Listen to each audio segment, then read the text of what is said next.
Love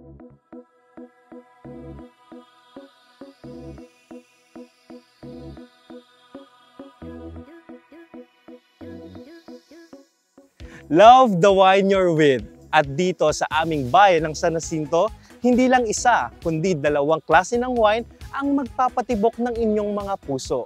Una na dyan ang dragon fruit wine ng Barangay San Juan.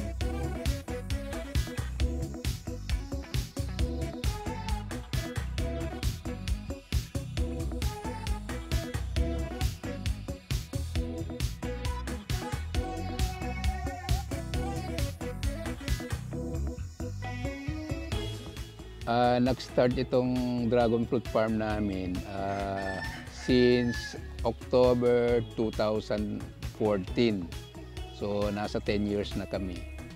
Actually, initially, ano lang kami, parang naghanap kami ng lupa na pwede namin gawin na retirement place in the future after retirement age namin. So naisipan namin maghanap dito sa malapit sa residence namin, which is nasa kabilang bayan, no, sa Mangaldan. So ito napuntahan namin, then nag-search ako sa YouTube kung anong maganda itanim. So na-encounter ko nga yung isang video na tungkol sa dragon fruit. Tapos nag-research ako, napakaganda pala ng health benefits ng dragon fruit. Actually, nag-umpisa namin siguro more than 4,000 posts. So dahil sa medyo problema din yung mga sakit sa dragon fruit, nabawasan. Actually ngayon nasa 3,500 siguro. Regarding naman sa winemaking, siguro lahat naman ng agricultural, lalo sa fruit-bearing trees naman, meron tinatawag natin na hindi siya commercial grade. So parang class B, class C. So instead na benta namin ng mura o itatapon, so naisipan namin na i-process na lang. So may nakapagsabi namin na pwede siya i-process into wine and vinegar and other. So yun, nag-attend kami ng seminar sa winemaking sa Manila. So yung dragon fruit wine namin, hindi sa nagyayabang kami. Isa sa pinakamasarap na sabi ng mga visitors natin na natikman nila. Kasi yung dragon fruit wine namin, hindi siya yung tinatawag na fruit wine. Aged na rin siya kasi more than 1 year namin siya pine-ferment. Hindi katulad ng mga fruit wine, 2 to 3 months lang.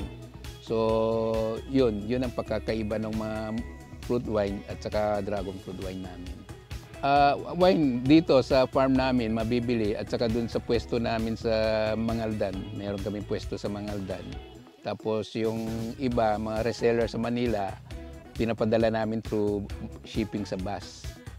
So ang price naman niyan is range from 350 to 400, yung 750 ml.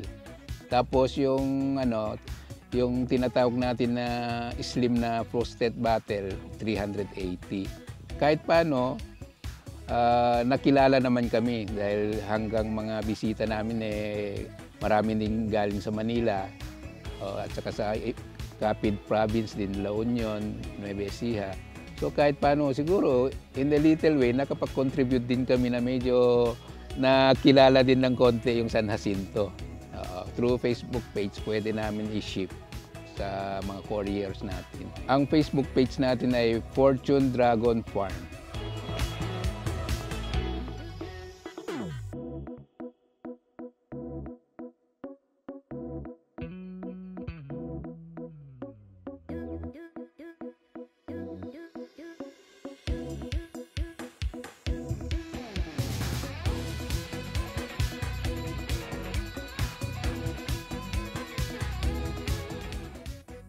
Atin nang tikman ang unang wine na magpapatibok sa inyong puso kapag nandito ka sa San Jacinto. Cheers!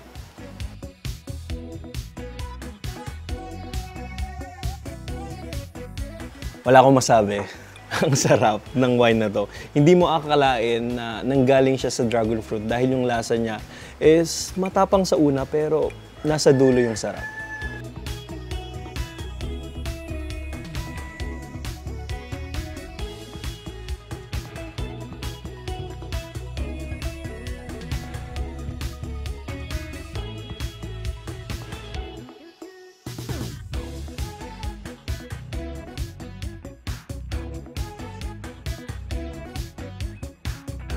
Pero saan nga ba nagmumula ang masarap na wine na ito?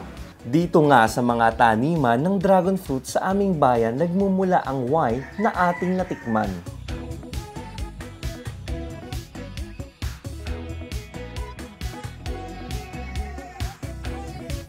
Ang lupa dito sa San Jacinto ay masasabi nating virgin pa, lalo na't hindi pa ito ginagamitan ng pesticide at saka inorganic fertilizers. Lalo ang farm na ito ay gumagamit ng organic na pataba ng lupa. Dito sa San Jacinto, ang pinakamaraming produkto dito ay palay, meron ding mga mais, may mga monggo, tabako at saka kamatis, talong, mga gulay po. Yung mga gulay na nasa pinakbet, nandito, na-produce natin dito sa San Jacinto. Siyempre, ibang-iba ang produkto ng San Jacinto kasi nga galing po sa lupa na hindi pa nagagamitan ng maraming inorganic fertilizer. Actually, the tourism office of LGU San Jacinto, we created this as one of the tourist destinations na pwede pong puntahan not only by locals but also from other municipalities din po. Pag tinanong po, saan po ba ang pwedeng puntahan sa San Jacinto? Ito po ang ating sinasabi, the Fortune Dragon Fruit Farm. Kasi hindi po sa lahat ng bayan may ganito. Sa San Jacinto po, kung makikita nyo, ang lawak po ng pwede pong puntahan ng mga tao dito. It's not only income generating for the owner but also for other people din po, employees and the like.